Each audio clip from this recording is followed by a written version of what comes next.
பலர் நினைப்பது என்ன தெரியுமா? பணம் வந்தா சந்தோஷம், வெற்றி கிடைத்தா சந்தோஷம், யாராவது பாராட்டினா சந்தோஷம், அதாவது ஏதாவது காரணம் இருந்தாதான் மகிழ்ச்சி. ஆனா ஒரு ஆழமான உண்மை இருக்கு. மகிழ்ச்சி ஒரு காரணத்தின் விளைவில்ல. அது நம்ம இயல்பான நிலை. குழந்தைய பாருங்க. அதுக்கு பெரிய காரணம் வேணாம். அது இருந்தாலே மகிழ்ச்சி.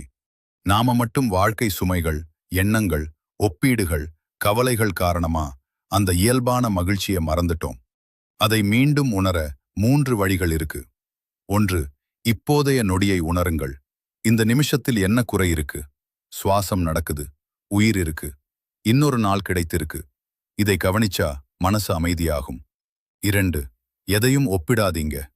அவங்க லைஃப், இவங்க மணி, அந்த ஸ்டேட்டஸ், ஒப்பீடு வந்த இடத்துல சந்தோஷம் போயிடும். நீங்க நீங்களாயிருங்க. 3. காரணம் இல்லாம சிரிங்க. சின்ன சிரிப்பு கூட உள்ள எனர்ஜி மாற்றும். காலை மிரர் பார்த்து சிரிங்க. வானத்தை பார்த்து சிரிங்க. உயிரோட இருப்பதற்கே சிரிங்க. நினைவில் வைங்க, சந்தோஷம் வெளியிலிருந்து வராது, அது உள்ளிருந்து வெளிப்படும். இன்று எதுவும் நடக்க வேண்டியதில்லை. இப்போதே ஒரு முடிவு எடுக்கலாம். நான் காரணமில்லாமலே மகிழ்ச்சியாக இருக்கிறேன். அதுதான் உண்மையான சுதந்திரம்.